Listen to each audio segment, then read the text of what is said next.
Ketika mereka membawa Yesus, mereka menahan seorang yang bernama Simon dari Kirene yang baru datang dari luar kota, lalu diletakkan salib itu di atas bahunya supaya dipikulnya sambil mengikuti Yesus. Sejumlah besar orang mengikuti dia. Di antaranya banyak perempuan yang menangisi dan meratapi dia.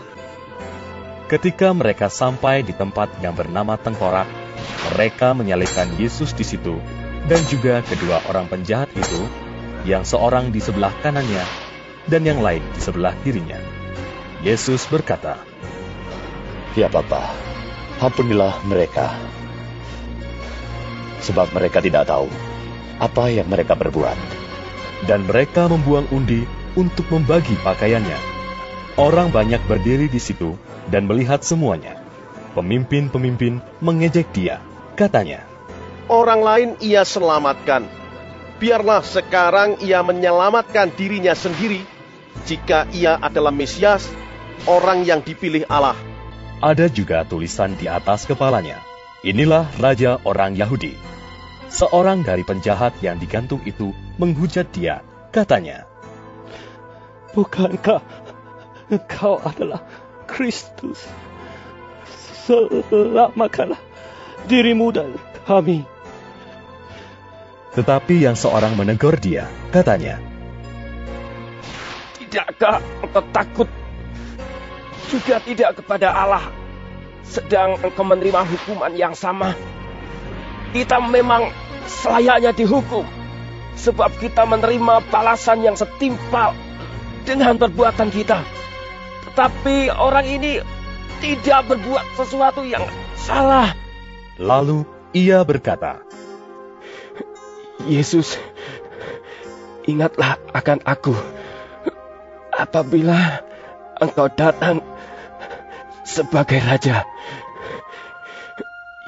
Kata Yesus kepadanya, "Aku berkata kepadamu, sesungguhnya hari ini juga engkau akan ada bersama-sama dengan aku di dalam Firdaus." Dan dekat salib Yesus berdiri ibunya dan saudara ibunya, Maria, istri Klopas, dan Maria Magdalena.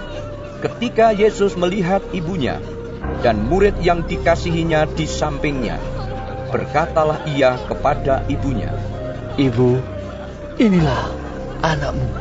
Kemudian katanya kepada murid-muridnya, "Inilah ibumu." Dan sejak saat itu, murid itu menerima dia di dalam rumahnya. Ketika itu, hari sudah kira-kira jam 12. Lalu, kegelapan meliputi seluruh daerah itu sampai jam 3, sebab matahari tidak bersinar. Dan tabir bait suci terbelah dua. Kira-kira jam 3, berserulah Yesus dengan suara nyaring, "Eli, Eli, lama sabachthani?" Artinya, "Allahku, Allahku, mengapa engkau meninggalkan aku?" Mendengar itu, beberapa orang yang berdiri di situ berkata, "Ia memanggil Elia." Sesudah itu, karena Yesus tahu bahwa segala sesuatu telah selesai, berkatalah ia, supaya genaplah yang ada tertulis dalam kitab suci, "Aku haus." Di situ ada suatu bekas penuh anggur asam. Maka mereka mencucukkan bunga karang yang telah dicelupkan dalam anggur asam pada sebatang hisop, lalu mengunjukkannya ke mulut Yesus. Sesudah Yesus meminum anggur asam itu, berkatalah ia, "Sudah selesai." Lalu Yesus berseru dengan suara nyaring, "Ya Bapa, ke dalam tanganmu kuserahkan nyawaku." Dan sesudah berkata demikian, ia menyerahkan nyawanya. Ketika kepala pasukan melihat apa yang terjadi, ia memuliakan Allah. Katanya, "Sungguh, orang ini adalah orang benar."